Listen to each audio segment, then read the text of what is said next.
இந்த வீடியோவில் நம்ம என்ன பார்க்க போகிறோன்னா, ஒரு ஃபிஷ்ஷுக்கு பில்லட் ஃபீட் ஃபீட் பண்ணலாமா, இல்லை லைவ் ஃபீட் ஃபீட் பண்ணலாமா, இது ரெண்டில் என்ன அட்வான்டேஜ், என்ன டிஸ்அட்வான்டேஜ் அப்படின்னு சொல்லிட்டு ரெண்டுத்துக்குமே பற்றி பார்க்க போகிறோம். வாங்க வீடியோக்குள்ளே போகலாம்.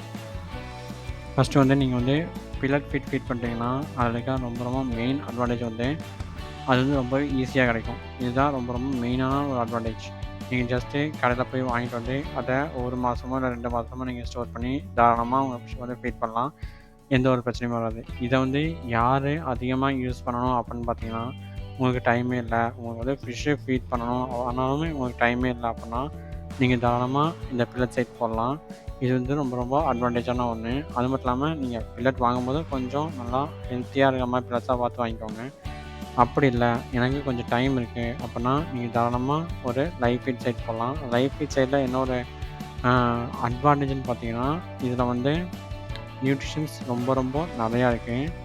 அதே மாதிரி லைவ் ஃபீட் சைடில் என்ன ஒரு டிஸ்அட்வான்டேஜ் அப்படின்னு பார்த்தீங்கன்னா, இதை வந்து கொஞ்சம் ப்ரிப்பேர் பண்ணுறதுக்கு கொஞ்சம் டைம் ஆகும்.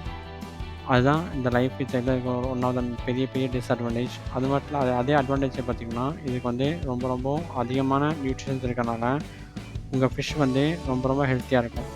அதே சைடு உங்கள் லைவ் ஃபீடுக்கு வந்து எந்த ஒரு இன்ஃபெக்ஷனுமே இல்லாமல் பார்த்துக்கணும். அப்படி உங்கள் லைவ் ஃபீடுக்கு வந்து ஏதாவது ஒரு இன்ஃபெக்ஷன் இருந்துச்சுன்னா, அது வந்து டேரெக்டாக உங்கள் ஃபிஷ்ஷுக்கு வந்து ட்ரான்ஸ்ஃபர் ஆகும். ஏன்னா உங்கள் ஃபிஷ் அந்த லைவ் ஃபீடாக சாப்பிடுது. அதனால் டேரெக்டாக வந்து உங்கள் லைவ் ஃபீட் வந்து அதுக்கு வந்து ட்ரான்ஸ்ஃபர் ஆகிடும். இதனால தான் மெயினாக யாருமே லைவ் ஃபீட் சைடு வந்து போகாமல் இருக்கிறது.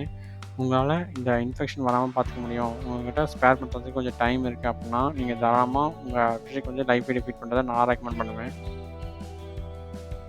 இப்போது உங்களுக்கு வந்து டைம்லாம் ஒரு மேட்ரே கிடையாது, எனக்கு வந்து பில்லட் பெஸ்ட்டா லைவ் ஃபீட் பெஸ்ட்டான்னு கேட்டிங்கன்னா, கண்டிப்பாக நான் வந்து கண்ணை மூடிட்டு லைவ் ஃபீட் சைடு தான் போவேன். ஏன்னா லைவ் ஃபீட் சைடில் அந்தளவுக்கு ஒரு நியூட்ரிஷன்ஸ் இருக்குது. அதனால் நீங்கள் முடிஞ்ச அளவுக்கு உங்கள் ஃபிஷ்ஷுக்கு லைவ் ஃபீடை போட்டு ட்ரை பண்ணுங்கள். இப்போ வந்து உங்கள் லைவ் ஃபீடை பற்றி தெரில, என்ன லைவ் ஃபீட் சூஸ் பண்ணுறது, அதை எந்த குவான்டிட்டியில் போடுறது, எப்படி நான் ஸ்டோர் பண்ணுறது, எப்படி கல்டிவேட் பண்ணுறது அப்படின்றத பற்றி டவுட் வந்து உங்களுக்கு இருக்குன்னு நினைக்கிறேன். அப்படி இருந்துச்சுன்னா கீழே கண்டிப்பாக கமெண்ட் பண்ணுங்கள். அந்த வீடியோ வந்து உங்களுக்கு தனியாக எக்ஸ்பிளைன் பண்ணி நல்லா டீட்டெயிலாக ஒரு லைவ் ஃபீடை பற்றி கம்ப்ளீட்டாக ஒரு வீடியோவாக நம்ம சேனலில் அப்லோட் பண்ணுறேன். இந்த லைவ் ஃபீட் போடுறதுலையுமே ரொம்ப ரொம்ப முக்கியமான ஒரு விஷயம் என்ன பார்த்தீங்கன்னா, இப்போ வந்து நீங்கள் வந்து ஒரு ப்ரீடிங் விடுறீங்க, அது வந்து எந்த ஃபிஷ்ஷாக இருந்தாலுமே சரி, நான் வந்து பீட்டான்னு சொல்ல கிடையாது, கோல்டுன்னு சொல்ல கிடையாது, மௌலின்னு சொல்ல கிடையாது, கப்பின்னு சொல்ல கிடையாது. எந்த ஒரு ஃபிஷ்ஷை வந்து நீங்கள் பீட் பண்ணாலுமே அதோட ப்ரைஸுக்கு ஸ்டார்டிங் ஒரு 20 நாளுக்கு நீங்கள் பில்லட் சைடே போயிடாதீங்க. லைவ் ஃபீட் கொடுத்து வளர்த்த ட்ரை பண்ணுங்கள். ஏன்னா அதுக்கு வந்து ஸ்டார்டிங் ஒரு 20 நாள்லேருந்து 30 நாள், ஏதோ 1 மாதத்துக்கு அதுக்கு வளர்ச்சி வந்து கொஞ்சம் அதிகமாக இருக்கும். அதனால் நீங்கள் லைவ் ஃபீட் போட்டிங்கன்னா அந்த வளர்ச்சிக்கு கரெக்டான நியூட்ரிஷன்ஸ் வந்து அந்த ஃபிஷ்ஷுக்கு வந்து போய் சேரும். இந்த வீடியோவில் தான், இந்த வீடியோவில் ஏதாவது டவுட் இருந்தாலும் இல்லை இதே மாதிரி ஏதாவது வீடியோ வேணாலும் கீழே கமெண்ட் பண்ணுங்கள். கண்டிப்பாக அந்த வீடியோவை நான் உங்களுக்காக நம்ம சேனலில் க்ரியேட் பண்ணி அப்லோட் பண்ணுறேன். அப்புறம் இந்த வீடியோ பிடிச்சிருந்துச்சுன்னா லைக் பண்ணுங்கள், ஷேர் பண்ணுங்கள், மறக்காமல் சப்ஸ்கிரைப் பண்ணிடுங்க.